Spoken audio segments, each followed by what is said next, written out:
Mechi ya kirafiki kati ya Singida na Young African imelazimika kusimamishwa na kuahirishwa kutokana na hali ya hewa kutokuwa rafiki. Na hapa ninazungumzia mvua ambayo ilikuwa ikiambatizwa na upepo mkali, jambo ambalo limesababisha mwamuzi kusimamisha mchezo huo ambao ulikuwa ni mchezo wa kirafiki uliokuwa unahusisha uzinduzi wa uwanja wa Singida Big Stars.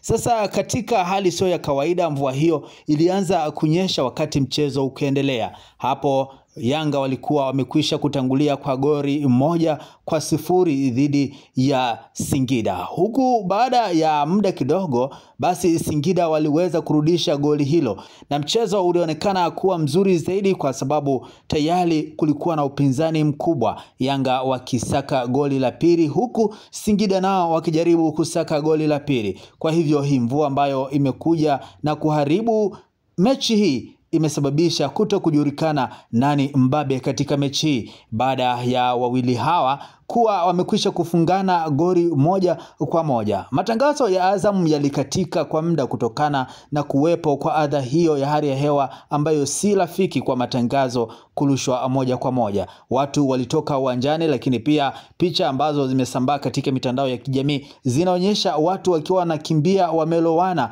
kutokana na mvua hiyo kubwa ambayo ilikuwa imeambatana na upepo. Kwa hali ya kawaida si rahisi mechi kusimamishwa kwa sababu mvua iko inanyesha.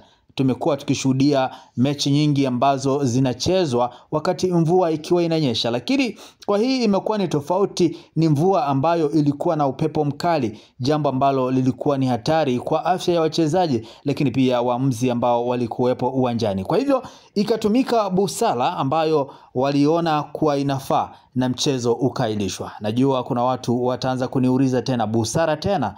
Busara imetoka wapi? Mbona kila kitu siku hizi mnazungumza busara? Kanuni zinasemaje kuhusiana na mchezo kama mvua iko inanyesha? Busara zimetumika.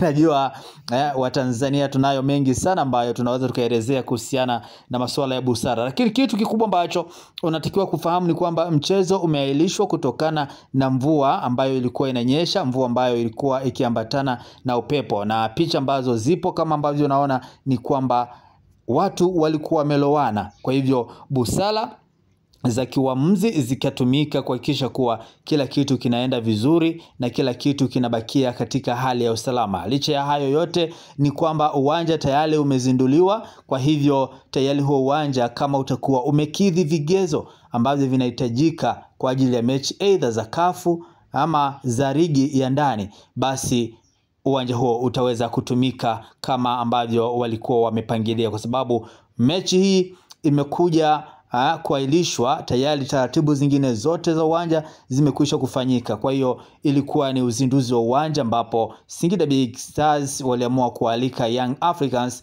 waende wakakipiga kwenye uwanja wao mpya, japo mechi haijamalizika. Hatuwezi tukasema hii ni bahati mbaya ama ni bahati nzuri, kwa sababu mvua ni neema, lakini pia kuahirishwa kwa mchezo napo si bahati nzuri, kwa sababu kila mmoja alitamani angalau huu mchezo umalizike. Mimi ni Mtu Safi aka Mtu Poa. Hakikisha umelike, umecomment, lakini pia hakikisha umesubscribe kupitia channel yetu ya YouTube, lakini pia tufollow kwenye mitandao mingine ya kijamii, Instagram, Facebook na TikTok tunatumia Mtu Poa. Hakikisha huko umetufollow na hapo utakuwa umetisha kinoma noma. Lakini pia kama utashare utakuwa umefanya jambo la maana zaidi, na hapo utakuwa umefanya vizuri.